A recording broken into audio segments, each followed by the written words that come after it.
Well, next up, we have the founder of Abound Innovation. He works with organizations all over, from nonprofits to Fortune 500 companies, including Amazon, Chick-fil-A, Tom's, Hootsuite, General Mills. The list goes on and on and on. And he works with them to unleash the innovative potential of their employees. He's a LinkedIn learning instructor, and I didn't even know this existed. He's a Lego Serious Play trainer and facilitator. That sounds like a job I want. Like you want me to go play at work? Absolutely, I'll do that. And he believes that everyone can be an innovator. I had someone tell me years ago from a stage, you were created to create, which was mind-blowing for me because I had believed something completely different in my life. So to hear him say everyone can be an innovator, maybe that's a message for you this morning. If you will, please give a strong welcome to Leo Chan.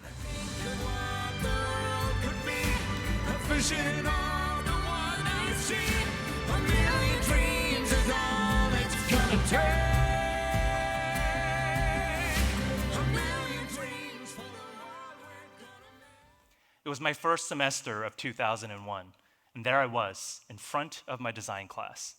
It was time for the critique. In design, whenever you finished a project, you had to present your work in front of the entire class, and anyone could tell you what they thought of your work. I hated it. I was extremely shy and introverted, so being the center of attention was already bad enough, let alone having everyone critiquing my work. And this particular project was extremely challenging for me. Despite pouring my best efforts into it, I really, really, really struggled. So there I was in front of my class, and the most unbelievable thing happened. My professor looks down at my work, and then he looks at me. And then he continues to stare down at my work. My face becomes flush. Sweat starts to creep down my back. He asks me a couple more small questions about it, and then he did this.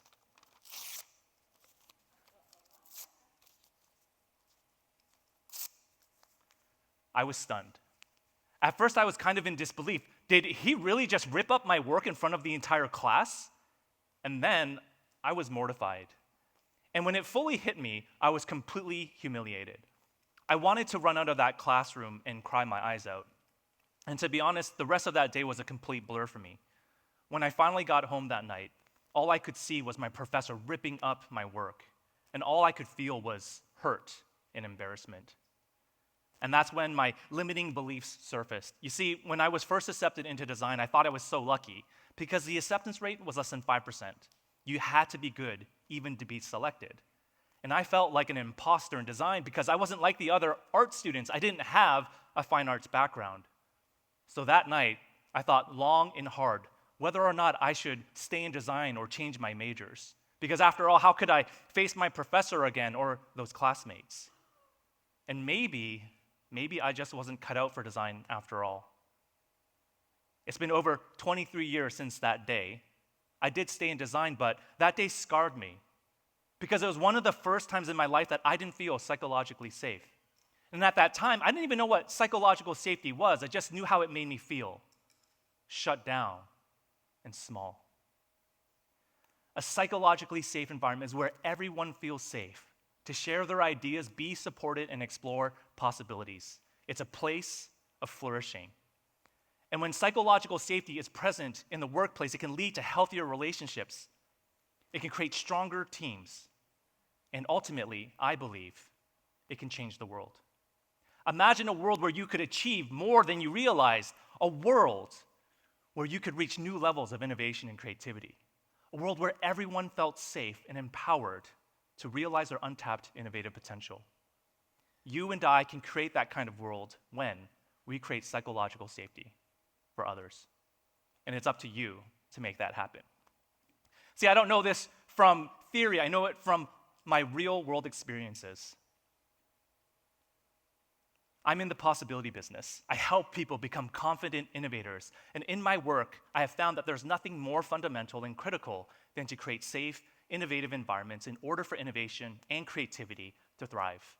During my many years working in corporate, I led a lot of innovation workshops. And after every single one, I always asked for feedback. And you know the theme that I saw in those feedback surveys? Were that people felt safe. And because they felt safe, they were more innovative and creative. I shared this concept at a conference a few years ago, And one of the participants told me that psychological safety led to a $1 million idea for his organization. His team was brainstorming, and the facilitator noticed one individual on the verge of shutting down her idea. I call this the tipping point of uncertainty. With his help, he was able to help her explore that idea and share it with the rest of the group. And long story short, it went to market and it earned that company $1 million in revenue. Isn't that amazing? But it's not just financial. The benefits of psychological safety are far-reaching. It leads to healthy relationships. It leads to more innovation and creativity, and it creates the most successful teams. Google did a 2-year research study with 180 teams called Project Aristotle. And what they found is that psychological safety is the #1 criteria for both team success and effectiveness. It's pretty amazing, right? I got to experience this Google study for myself in 2017. I was hired full-time as an innovation consultant for Chick-fil-A to make innovation better. So anything was up for improvements, including, I thought, their 30,000 square foot innovation center called Hatch. I had this bold idea to make it better. I was going to change up the entire floor plan with a new design. But there was a problem. The team already had plans to redesign Hatch for the following year, and I personally just didn't want to be that guy. Of course, the new innovation consultant is going to come in and change everything up, right? So months passed, and I sat completely silent on that idea. Until one day I realized if I'm doing the job they hired me for, I had to say something. So that's when fear rushed in and my limiting beliefs surfaced. What on earth was I thinking? I never designed an innovation center before, and how would I even execute on a vision like that? And what if? What if my boss, Michael, treated me like my professor did and ripped up my idea? But I knew I had to push through it.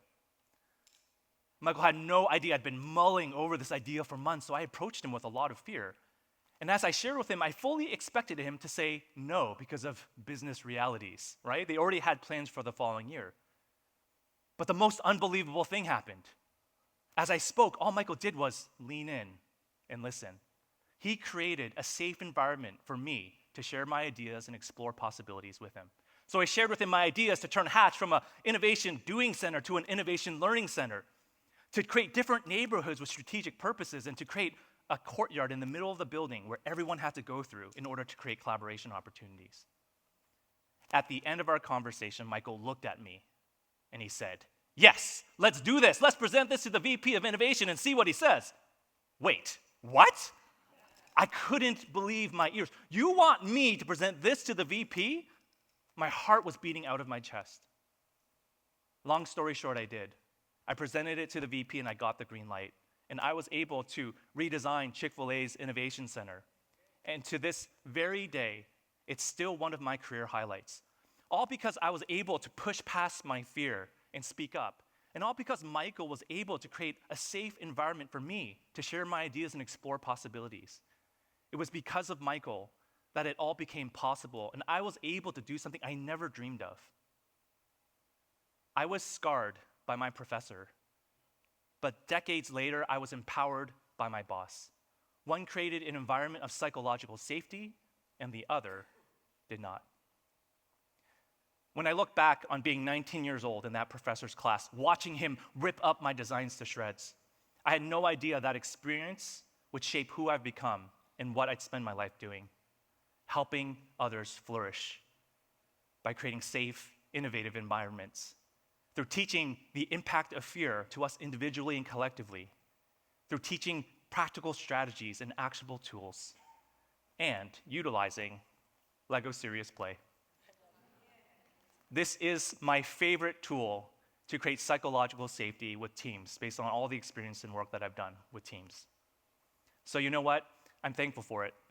Because of that experience, I decided that I would never treat people the way my professor treated me. I would never make people feel the way my professor made me feel. I would be someone who would be safe for others to explore their ideas with. I would be someone to both support and empower others. And that's the decision each of you get to make here today. Will you create psychologically safe environments where everyone feels safe to share their ideas, be supported, and explore possibilities? Will you open the doors for others to flourish? Will you be a Michael of this world? I'm inviting you to join me. Be an agent of psychological safety today. Because when you do, I believe the world will be a better place, a place of healthy relationships and successful teams, a place filled with possibilities, a place full of innovation, a world of flourishing. It all starts with us, and it all starts with you. Thank you. Leo Chan.